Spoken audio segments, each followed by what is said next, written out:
bienvenidos. Hoy yo soy Diana. Y yo soy Ricardo. Y este es un episodio más de Diana y Ricardo, el podcast. Y hoy tenemos una invitada especial.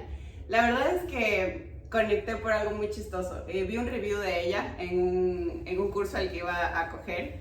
Y me pareció muy interesante. Me ingresé, le empecé a seguir, busqué un poco su información y me gustó. Conecté mucho. De hecho, desde el fondo de sus colores, no sé, algo me llamó mucho la atención en ti, o sea, hay algo que como que me hizo match, capaz los tonos que me gustan, la manera tan sensible e interesante de entregar la información y el contenido, así que hoy tenemos a Manu. La verdad me gustaría un poco que si quieres, tú quieres dar unas palabras antes de que ella se introduzca. Bueno, coincide mucho que estamos en la temporada de neuroarquitectura. Sí. Y fue un match. Bueno, vamos 4 años ya en el podcast y hemos hablado de salud mental ya por 4 años y nosotros somos arquitectos, nos especializamos en tanto arquitectura como en diseño de interior y toda nuestra carrera nos ha llevado a explorar mucho la neuroarquitectura. Diana está investigando esto desde hace 3 años. 5 años. 5 años en la maestría. En mi maestría en la universidad. En la universidad. Entonces fue muy interesante porque dijimos este año vamos a hacerlo enfocado a la neuroarquitectura y hablar sobre no solo salud mental, sino ya especializarnos en lo que nosotros realmente somos y poder aportar un poco ese granito de arena a la sociedad para poder entregar de lo que realmente sabemos nosotros. Y empezamos con algunos invitados, entonces hemos seguido buscando. Y entonces aquí está Manu, que aparte de ser arquitecta, es de Buenos Aires y también vi que maneja la arquitectura sensible, básicamente la neuroarquitectura, pero yo le da esta palabra, esta interpretación que me gustaría que nos extiendas un poco más hacia esto. Sí, yo soy arquitecta, diseñadora de iluminación y especialista en neuroarquitectura. En realidad, cuando yo empecé con arquitectura, que en realidad mi pasión empezó a los 5 años porque mi madre también es arquitecta, entonces yo la acompañaba a ella a las obras. La verdad que me faltaba una pata importante en cuanto a lo que es la sensibilidad y me parecía como que había algo que me llamaba la atención de la expresión de las sensaciones y por eso es que empecé a estudiar diseño de iluminación. Me fui a hacer un máster a Madrid y como que yo veía en la luz que era una herramienta que nos podía generar distintas experiencias y no era solamente ir a un espacio o estar en el espacio, sino que poder generar algo más con los sentidos, ¿no? Y en la iluminación yo encontraba esa parte. Y después, bueno, me fui como interiorizando un poco más, encontré lo que es la neuroarquitectura, que si bien desde el principio de la arquitectura de toda la vida se viene haciendo neuroarquitectura, no es que quiere decir que ahora sea una tendencia, pero bueno, la forma de analizarlo y poder darle importancia, como que ahí encontré que realmente el cerebro funciona de distintas formas de acuerdo al ambiente en el que se encuentre. Y a mí lo que me gusta de la arquitectura sensible, como decíamos recién, yo le pongo ese nombre porque no solamente yo hablo de neuroarquitectura en cuanto a las neurociencias, sino que también sumo lo que es arquitectura más holística, ¿no? O sea, poder darle importancia a las herramientas que nos da la arquitectura, no solamente analizar cómo funciona el cerebro, nuestros sentidos, las neuronas, el sistema nervioso, las emociones y las sensaciones, sino también hablar de, bueno, ok, tengo esta información, el cerebro funciona así. Bueno, ¿y ahora qué hago con eso, no? ¿Cómo hago para que produzca la arquitectura en mí distintas formas de sentirme o el bienestar en particular? Pero si Diana ya es arquitecta y ya viene con una historia en neuroarquitectura, así que más especialista que yo. Hola, hola de conscientes y bienvenidos a Diana y Ricardo, el podcast. Un espacio donde buscaremos sentir, explorar y reflexionar. Juntos exploraremos la manera de ser conscientes, diferentes y los que queremos cambiar y no sabemos cómo hacerlo, explorar la incomodidad. Estamos en un mundo caracterizado por espacios reducidos y desafíos emocionales. Unir la salud mental y el bienestar es nuestro legado. Este podcast está patrocinado por 21 días para enamorarnos. No, mira, la verdad me pareció interesante incluso mientras iba revisando toda esta información, sí es real. Nosotros tenemos la neuroarquitectura desde siempre, pero la palabra como tal y el crearle más el énfasis a la salud mental, yo pienso que es de años nada más atrás, como el tema de que ahora ya lo vemos más normalizado de la salud mental, de que es importante ir a terapia, de que es importante entender nuestras emociones y cómo nos sentimos y cómo vamos viviendo. Le decía hace un rato a Ricardo, es increíble cómo si tienes una condición nos manejamos más a crear espacios para esa persona, pero si no tenemos ninguna condición y somos personas relativamente, no me gusta esta palabra de ponerla normal, no tenemos nada en condiciones, no hacemos nada por tener un espacio bonito, no hacemos nada por sentirnos bien o pasarla en los espacios, poner la luz, los colores, las texturas y que eso nos dé una emoción, ¿no? Entonces me parece interesante y le decía, qué chistoso porque nadie habla de este tema como para cualquier persona y me gusta el poder ver ya contenido de calidad en este tipo de cosas. Y creo que de ahí nace, nosotros nos metimos mucho en el tema de la neuroarquitectura porque cuando estábamos en la universidad nosotros comenzamos a hacer ayuda social para una fundación con niños con síndrome de Down. Entonces comenzamos a ver este potencial de cómo manejar los espacios para poder hacer que las clases y su día a día sea mucho más diseñado para ellos. Porque la arquitectura normal, hoy por hoy, o en ese momento, como hace unos 8 años, no tenía las herramientas para poder investigar cómo el cerebro de los niños con síndrome de Down y con Asperger funcionan por medio de los colores, las figuras, los olores. Entonces veíamos cómo las profesoras luchaban mucho para poder hacer esos espacios lo menos como llamativos para que ellos puedan tener sus clases bien, pero se notaba en los espacios que había un esfuerzo, que no estaba diseñado para eso. Por ejemplo, los niños en realidad deberían estar aprendiendo movimiento. Por eso también hay tantos, entre comillas, problemas o patologías que se encuentran en los niños, que en realidad por ahí no son problemas, sino que simplemente es como se le plantea a la educación que estén quietos un escritorio atrás del otro como si fuese casi una cárcel, y por ahí no está bien analizada la forma de aprendizaje del niño. Entonces, en definitiva, no es que el chico tiene un problema, sino que no se le está brindando las buenas posibilidades de poder aprender. Y me parece que a mí que lo básico de todo, o el gran problema, es que nos olvidamos de nuestro origen, ¿no? De que biológicamente estamos armados de una manera, venimos a este mundo armados de una manera mucho más conectados con la naturaleza y en realidad no lo estamos, y estamos un 90% de nuestra vida en un edificio. Entonces, cuando se nos saca de ese espacio más natural de nuestro origen, es cuando se pierden las capacidades o las herramientas básicas que tiene el entorno para poder ayudarnos a vivir mejor. Y creo que ahí también hubo la exploración con Diana, que veíamos que cuando nosotros estudiábamos, porque comparamos mucho, los dos somos arquitectos, entonces nuestras conversaciones de salud mental o arquitectura, por 15 años que vamos juntos. Entonces explorábamos un poco también la forma en la que nos educaron y en la forma que nosotros aprendíamos. Entonces a mí me dejaban estudiar como yo quisiera, o sea, yo me colgaba de la cama y mi mamá me estaba explicando y todo, entonces yo me sentía cómodo explicando y Diana lo ha contado en episodios pasados, en cambio ella fue mucho de la educación, de estar sentado en un escritorio y concéntrate por 8 horas y realmente tu cabeza está en otro lado, menos en lo que estás. Cuando nos contactamos contigo, nos diste 2 palabras súper interesantes que la verdad me gustaría que nos expliques más, porque sí necesitamos de que nos expliques un poco el contexto y cómo tú llevas perdón, pero está bien complejo. Es decir, priopercepción y la interocepción. Tenemos nosotros ejemplos para explicarlo, pero quiero que tú me expliques cómo esto también tú lo ligas con el diseño arquitectónico y diseño de interiores.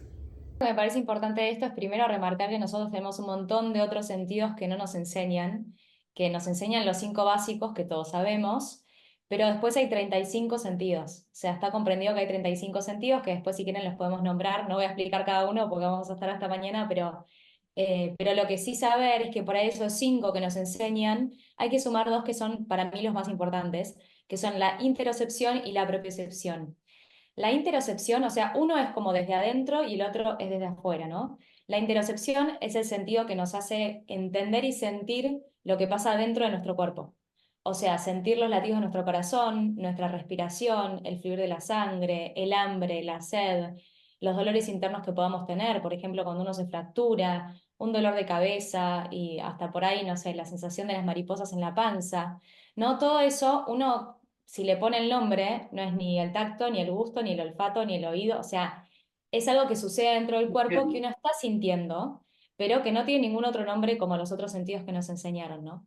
Y para mí es uno de los más importantes porque justamente es sentir nuestro cuerpo, y lo que nos estamos olvidando, ahora que estamos muy racionales y hay como un cerebrocentrismo porque todo es alrededor de la mente, y de a poquito se está volviendo un poco al cuerpo, ¿no? Como que estamos empezando a poder querer sentir nuestro cuerpo, a ver cómo nos habla el cuerpo, porque el cuerpo se entera de cosas antes que nuestra mente. Así Entonces, es. si nos concentramos en nuestro cuerpo y lo que le pasa adentro, es cuando realmente ahí podemos saber lo que está pasando. Por ahí hay cosas que nuestra mente ni se dio cuenta todavía. Así que la interocepción va por ahí, después la propiocepción es el sentido más de como de la conciencia corporal. Es como la capacidad que tiene el cuerpo para saber y entender la posición exacta de las partes de nuestro cuerpo, ¿no? Que identifica, por ejemplo, la postura, los gestos, las sensaciones externas de nuestro cuerpo, que no son ninguno de los 5 sentidos que nos enseñaron. Eh, por ejemplo, pongo ejemplos como para que sea más claro, ¿no? Pero por ejemplo, el nudo en la garganta cuando tenemos acumulada alguna emoción, el ceño fruncido, los ojos que nos pesan cuando estamos cansados. Es como si fuese la sensación del cuerpo, pero hacia el exterior, ¿no? Hacia lo más visible. Y todas esas sensaciones o sentidos, o sea, o los sentimos como si fuese, le ponemos el nombre de emoción cuando no es una emoción, pero en definitiva son 2 sentidos que para mí son los más importantes, ¿no? Después, bueno, la vista también es muy importante, pero estos 2 son como para mí los estrella. Bueno, una de las herramientas más importantes que yo he utilizado para ver hacia adentro, para encontrar espacios de seguridad, es la terapia psicológica. Y sé que alrededor de la salud mental hay muchos obstáculos con los que nos encontramos, como el de poner de último cuando se trata de nosotros. Además, con quién conectar y sentirse seguro. Así que aquí te dejo una gran oportunidad. En Opción Yo encontrarás consultadoras de bienestar que te guíen hacia el profesional indicado para el tema que desees tratar de tu vida. Te dejo el link en la descripción de este episodio que te enviará directo al WhatsApp. Así que comienza tu camino de bienestar porque sabemos que migrar de ideas es transformar tu vida. opcionyo.com. Primer aproximamiento que ahorita que nos explica veo mucho a la interocepción.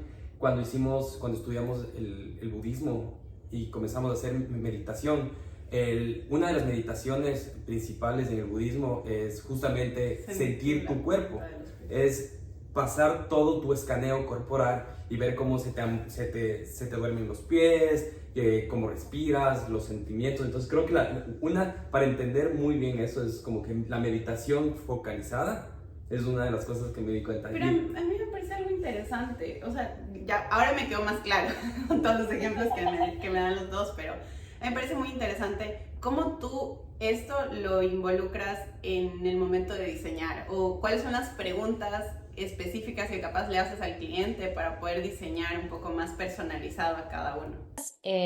A ver, yo cuando toco, obviamente no es lo mismo hablar del tema que poder llevarlo al espacio, ¿no? Porque cuando lo llevas al espacio se acota un poco, pero ¿por qué? Porque también cada uno siente distinto y tiene distintos requerimientos, distintas dinámicas y funcionalidades dentro de un espacio. Para mí las preguntas básicas deberían ser cómo uno se siente en diferentes tipos de espacios. Yo a veces hago una pregunta muy básica cuando por ahí me preguntan sobre lo que es la neuroarquitectura, que para mí es básico preguntarte si te sentís igual en un espacio, en un cuarto totalmente oscuro, con olor raro y no sé, y texturas en las paredes que no te hagan sentir cómodo, a un espacio luminoso, bien diseñado. Ya ahí es partir de la base que uno sabe y entiende que no se siente igual, ¿no? Entonces, una de las preguntas por ahí que yo hago es, ¿cuál es el lugar que te identifica más con tu ser, con tu persona, con tu identidad? ¿Qué olores, qué aromas, qué iluminación, qué colores te generan buenas experiencias y no? Porque no todos tenemos la misma memoria. Yo a veces digo que a mí el olor a la dama de noche, que es una planta que tiene una flor, que a la noche sale un aroma específico, a mí me hace acordar muchísimo a mi infancia. Y siempre quiero que esté esa dama de noche en mi casa porque es algo que me genera una linda sensación. Entonces, la verdad que hay como que analizar el todo de la neurociencia para poder quedarse con lo que a uno le sirve para poder diseñar mejor el espacio. Pero yo siempre insisto que esto depende mucho el tipo de persona. O sea, no es que para todos va a ser lo mismo. Justamente esto es la personalización del espacio. Poder entender cómo funciona cada uno, qué historia tuvo, cómo funciona la familia. O por ejemplo, ¿qué quiere lograr uno con el espacio? Hay gente que por ahí se siente más deslumbrada con tanta luz natural, hay gente que no. Hay también gente que por ahí le gusta más la luz blanca de la iluminación porque siente que la luz cálida no ve y no entiende que por ahí el LED es una nueva tecnología que sí ves igual, entonces hay que enseñar también que eso cambió. Bueno, hay nada, es un mundo, ¿no? Pero más que nada parte de la experiencia que cada uno haya tenido y cómo sienta cada uno el espacio. Creo que la generación de arquitectos que nos tocó a nosotros ahorita es es romper un poco los conceptos del pasado para poder introducir conceptos mucho más humanos para poder conectar. Nos pasaba mucho en nuestro país de origen, en Ecuador, que teníamos que romper este concepto del ladrillo y el bloque, que pensaban que construir ladrillo y bloque era la única manera de construir y era la única manera más efectiva, pero realmente en la ciudad donde nosotros estamos es una ciudad fría, entonces construir con ladrillo y bloque daba sensación mucho de frío, entonces romper ese esquema de que podrías construir con drywall o con piedra roca das una sensación de calor mucho más amigable a los espacios internos. Pero si hablas con personas de 40 años para adelante, era muy difícil romper esos conceptos porque ellos decían, si yo invierto esa plata tiene que ser en bloque, algo que dure, algo que esté... es lo mismo con la luz blanca y eso me costó mucho con mis papás. Ellos decían luz blanca porque quiero ver bien y era como, cámbiate el foco de tu cuarto porque si duermes con luz blanca es una de las peores cosas que puedes hacer. Y no es solo en la arquitectura, sino también en la salud mental. Hemos hablado que romper esos conceptos en la salud mental también ha sido difícil. Entonces somos una generación que nos ha tocado no solo escribir nuevos conceptos, sino tratar de cambiar los conceptos del pasado. Yo creo que hay que hacerse la pregunta. O sea, es preguntarse y ponerle un poco más de cabeza a lo que uno diseña. Acá en Argentina pasa mucho también que se construye para vender. O sea, se hacen casas como un cubo y se venden y se venden y se venden. Y claro, no están hechas para una persona. Yo no estoy en contra de construir para vender, pero por lo menos tener en cuenta las herramientas de la iluminación natural, de las plantas, de la biofilia, hay un montón de aspectos que pueden ser para muchos, pero no tiene que ser un cubo. Lo mismo que vos decías, los materiales que se utilizan en las texturas, hay algunos materiales que son saludables y otros que no tanto. O sea, el hormigón que se usa tanto ahora es como de lo menos natural, digamos, ¿no? Todo lo que es también metálico. Entonces, no quiere decir que no se construya y que hagamos todas chozas de madera, ¿no? Obviamente que no, pero también solamente generar conciencia, ¿no? Saber que si esto lo usas de esta manera, puedes generar esto, ya está. O sea, después obviamente está analizado científicamente en laboratorio, en biohabitabilidad, que es lo que genera cada material, que no vamos a entrar en detalle. Pero es tomar conciencia, es hacerse la pregunta. Claro, creo que es algo de material. Y algo que decía, no hay material malo, sino hay material mal utilizado. Básicamente, no hay material. A mí me parece algo muy interesante y quiero como entrar ahí en materia. Me parece interesante cómo a pesar de que hay bueno, sí, a veces se construye como con poca conciencia, pero en el momento en el que lo haces a conciencia y a veces tienes una gama de clientes de diferentes maneras de pensar, de idear, no sé, quieren colores diferentes, texturas diferentes. Pero cómo tú, porque eso me parece muy interesante, cómo tú generas que tu esencia no se pierda, porque es muy difícil como arquitectos tratar de hacer lo que ellos quieren, pero a la vez no perder tu esencia. Y veo tus obras y veo tu trabajo y tu contenido, síganla por favor, porque se ve la firma de mano ahí, o sea, los colores, la esencia, las texturas, y me parece interesante porque a veces es muy difícil perderse en las ideas de que una persona te da, porque tú básicamente interpretas muchas veces las ideas del cliente y las vuelves reales, pero es muy difícil como no perderte en eso, ¿no? O sea, no sé, siento que es un hilo muy delgado. Por, por lo que decís. A ver, obviamente que no es fácil. No es que en todos los casos sale bien, obviamente, porque por ahí algunas personas vienen con la idea muy fija de lo que quieren. Uno intenta poder explicar cuál es la mejor opción, porque como profesionales también, como vos decís, tenemos que interpretar y poder poner nuestra profesión al servicio de que eso sea lo mejor posible. A mí lo que me pasa un poco con el estilo es que me siento muy identificada con todos los aires mediterráneos, con las texturas, con la diferencia viste, de materialidades, como hasta por ahí un poco más lo rústico. Y esto me parece que es lo que me ata más que nada a la neuroarquitectura, porque es lo que me genera esos aires como bien de la naturaleza, ¿no? Metidos en nuestra casa. Yo a veces también digo que la naturaleza no es solamente poder entrar plantas a la casa y ya, eso no es solamente biofilia, sino que uno, cómo utiliza los elementos de la naturaleza, tanto sus formas orgánicas, la sombra que genera la piedra intercalada una con otra, y eso también es entrar la naturaleza en la casa, no es solamente poner plantas. O hasta también poder usar una pintura que sea más a la cal, que no tenga tanto sintético.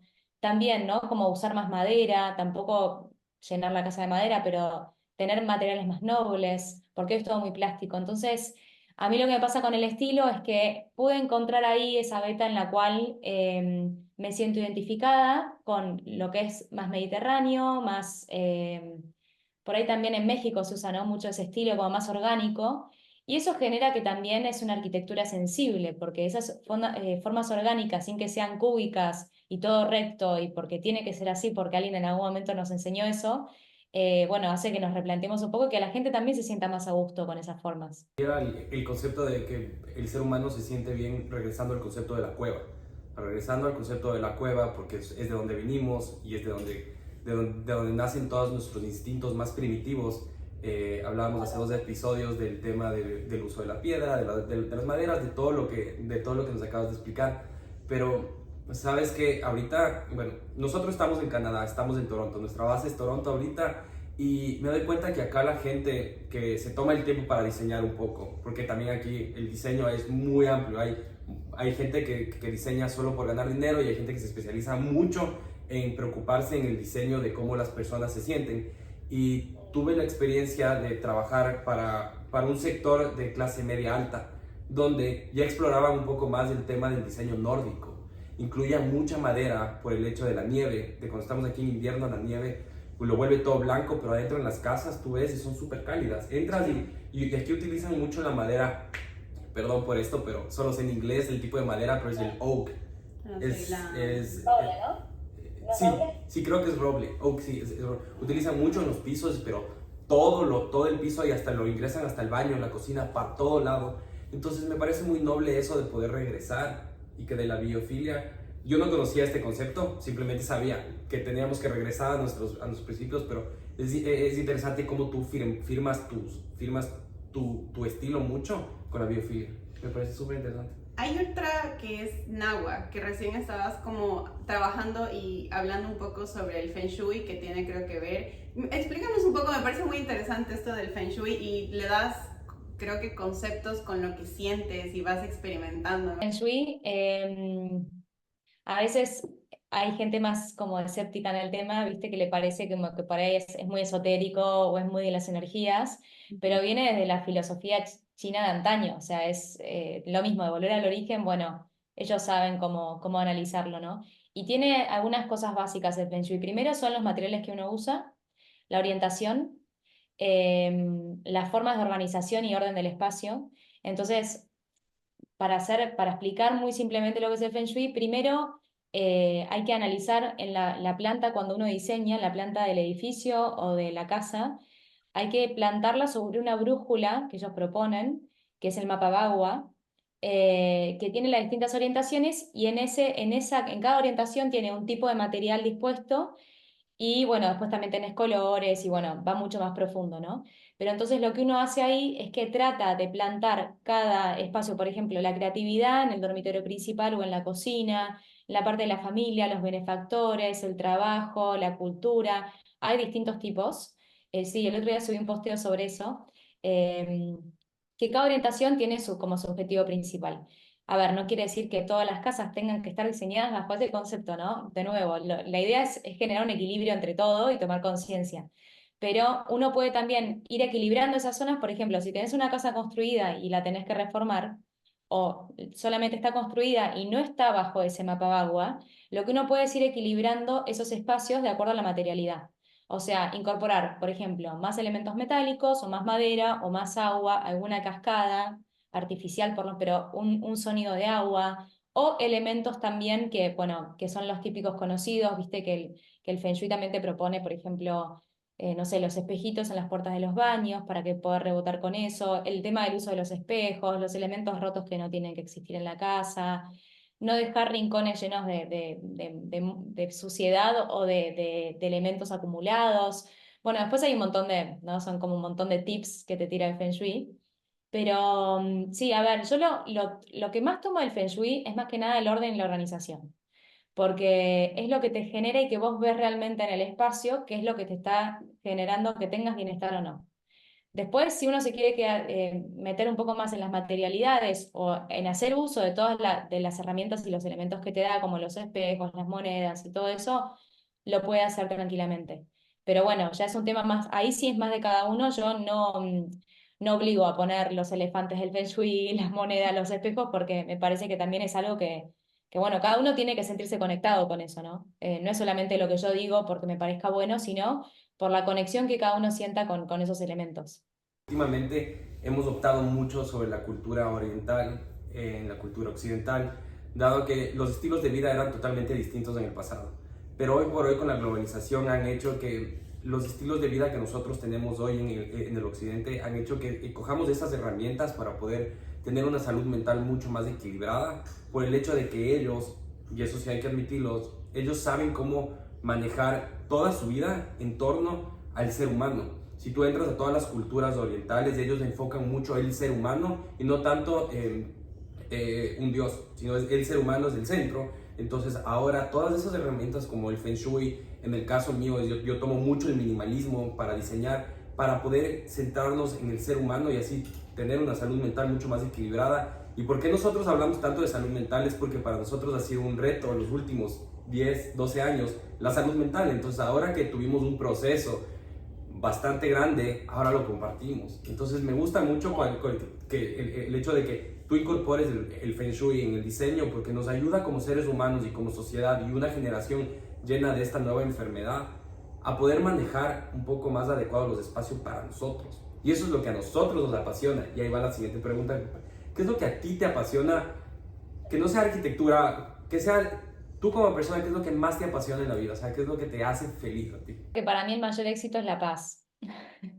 Como sentirme en paz, viste, en todos los ámbitos, que es una cosa que es difícil de alcanzar, por lo menos para mí, porque en el rubro en el que uno trabaja de arquitecta es como que por momentos uno tiene que estar apagando incendios constantemente. Es un rubro difícil, obviamente que sí, tiene toda esta parte linda y muy disfrutable, pero para mí sentirme en paz, a ver, me apasiona mucho la naturaleza, eh, que siempre digo que yo la debería incorporar todavía más a mi vida.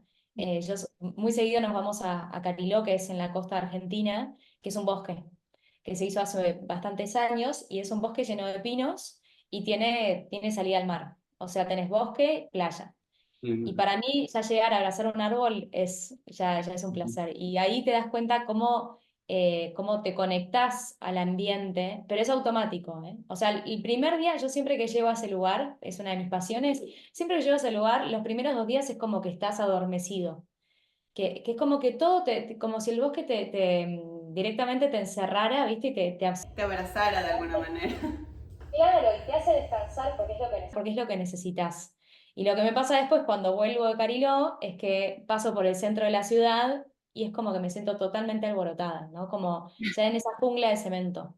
Entonces ahí decís, bueno, claramente hay algo que me genera la ciudad del cemento que es algo como que no, para mí no es positivo en algún punto. Para mí, no quiere decir que para todo el mundo, ¿no? Pero nos acostumbramos a vivir en edificios y edificios llenos de edificios y bueno, por ahí me parece que nos olvidamos un poco del origen. Y lo que vos decías de Dios también, yo soy creyente, pero sí siento que tenemos un poder los humanos, como que hay un poder mucho más grande, mucho más profundo que creo que nadie nos enseña o nos cuesta ver porque es mucho más interno no es tangible, ¿no? No es visible a los ojos. Eh, pero me parece que en algún punto también ese Dios que uno habla está dentro, ¿no? Como que uno lo puede buscar, está mucho más profundo, uno puede manifestar cosas mucho más profundas que lo que uno por ahí cree de la religión que es más lejana. Entonces, bueno, nada, a ver, yo tengo muchas pasiones también, me encanta cantar, pero bueno, nada, es más que nada poder vivir los espacios, poder transitarlos de la mejor manera posible y tengo esa pasión de que cada lugar que voy trato de encontrar la manera para poder transformarlo y que se viva mejor. A ver, tengo una pasión por mis vínculos, creo que los vínculos de las personas es como lo más importante de esta vida y le doy demasiada importancia a los vínculos. Y bueno, y una de las cosas que me sucede por ahí cuando voy a cada espacio, sea una casa, un restaurante o lo que sea, es como que intenta uno con ese chip que tiene de tratar de ver cómo se podría modificar para que sea mejor. Así que bueno, son esas pasiones que tengo metidas adentro. Escuchándote me siento un poquito como identificada. No sé si te pasa que a veces escuchas a una persona y mientras va hablando dices, yo soy así, yo también. Entonces te escucho y ya es una cosa que siempre le repito a Ricardo, y creo que escucharon en algunos episodios atrás que yo decía, para mí lo más importante es mi paz mental. Y al escucharte es como, me resuena mucho. Y qué bonito ir en la vida encontrándose con personas así, con personas que van como, no sé, pero yo sí creo mucho en las energías.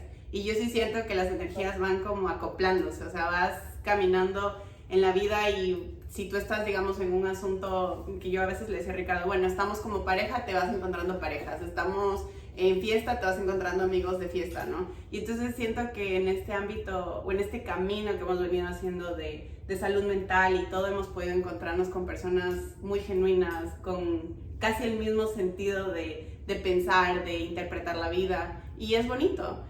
De hecho, el otro día escuchaba un podcast de un arquitecto que se llamaba Rocky, bueno, se los pongo aquí, no me acuerdo bien el nombre, es mexicano, y él hablaba sobre esto de poder hacer diseños o hacer arquitectura ganando dinero, pero a la vez siendo conscientes. O sea, es un arquitecto muy bueno. Te lo voy a pasar el dato porque... El del Oso Calatrava. Oso Calatrava. Es un podcast de Oso Calatrava que es el bajista de... Es músico también. Es músico, pero no sé si le conociste a Alice Intec. Es un músico de nuestra época de mexicano, pero es el bajista, es súper bueno. Sí, él da mucha información interesante de cómo ingresa las dos cosas, ¿no? La salud mental y la arquitectura, y me parece muy bonito. Y la verdad, qué honor tenerte aquí. Creo que ha sido muy enriquecedor la información que nos has dado, y también aparte del podcast y de que puedas volvernos a acompañar en un episodio, la verdad me gustaría que podamos seguir en contacto porque me pareces una persona muy genuina y muy bonita, la verdad. Y justo eso, extenderte la invitación que cuando quieras regresar a nuestro podcast, nos interesa mucho tener conversaciones genuinas, y siempre la primera conversación es como un poco de presentación, un poco más rígido, pero si algún rato quieres profundizar en algún tema o quieres conversar, la invitación está totalmente abierta. Cuando quieras puedes regresar. Y ya tenemos también un host ahí en Argentina. Me gustó ese bosque que nos dijiste, así que creo que sí, somos bastante nuestra próxima parada. Igual, es muy mágico el bosque. Yo les agradezco mucho a ustedes, la verdad que lo mismo es como conectar, si bien estamos a distancia y es digital, se puede conectar muy fácil, ¿no? Con gente que creo que tengan los mismos valores en cuanto a la vida, que estén centrados más que nada, como vos decías, sí, obviamente todos queremos ganar plata y que nos vaya bien, pero no por eso dejar de ser conscientes de nuestro espacio, darle importancia tanto a la alimentación como a la salud, como al ejercicio físico y a nuestro entorno, que es re importante. Y creo que este tema, yo a mí me gusta porque también es un tema que no es solamente para profesionales, sino que lo puedes hablar con todo el mundo. Es algo que hasta podés filosofar horas sobre el tema, porque todos lo sienten, ¿no? Yo no, lo que me parece interesante es que uno no está diciendo nada nuevo, sino que es algo que todos ya deberíamos saber, ¿no? Que lo sentimos en el cuerpo. Así que eso es muy bueno porque y te vas relacionando con gente que por ahí se dedica a la alimentación, al ejercicio físico, y la base es la misma, es poder tener bienestar y vivir mejor. Justo eso, Diana se especializa mucho más como en el diseño de interior, en materiales, en colores. Yo me he especializado un poco más en temas constructivos y también un poco en iluminación. Entonces, del rato, si bien somos arquitectos y diseñadores, cuando nos sentamos a hablar, tenemos puntos de vista distintos y hablamos de cosas, o sea, tenemos un punto en común, pero puntos de vista distintos. Entonces, es súper interesante poder hacer un ping-pong de ideas entre profesionales que tienen también sus propias especializaciones. ¿Quieres anunciar tu proyecto? Sé que tu proyecto es extenso, es grande, pero ¿y tienes tus redes sociales? Instagram, que es el mío particular en cuanto a la arquitectura. Después tengo otro que armé como si fuese más como un estudio, que no tiene un espacio físico, pero también incluir también a toda la gente que trabaja conmigo, porque eso también es parte de la neuroarquitectura, ¿no? Las chicas que dibujan los proyectos con las que trabajamos, con la gente de la construcción, que todos son parte, un granito de arena de poder generar todo esto, ¿no? También el buen trato en la obra, que bueno, son cosas que uno parece que es algo normal, pero hay que también tener en cuenta. Entonces tengo armado Ara Studio, que es como si fuese esa parte que es más relacionado el nombre al tema del alma, ¿no? Como a lo central de nuestros espacios.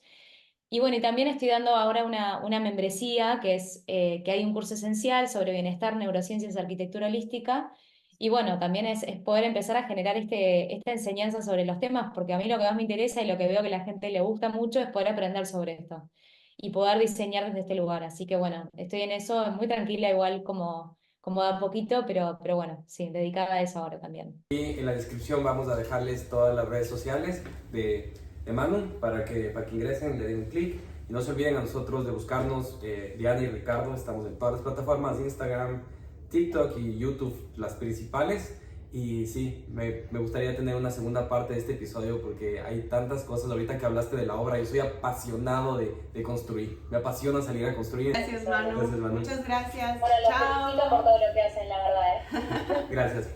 Posiblemente este podcast lo estés escuchando en un tiempo que te diste para ti o te encuentres con tu familia. Estar conscientes de que las personas que se encuentran en tu hogar merecen saber que lo que pasa en la vida es una oportunidad de crear relaciones y momentos extraordinarios es fundamental. El miedo es el potencial que permite crear una experiencia como estilo de vida saludable. Familias conscientes. Familias creadas con amor.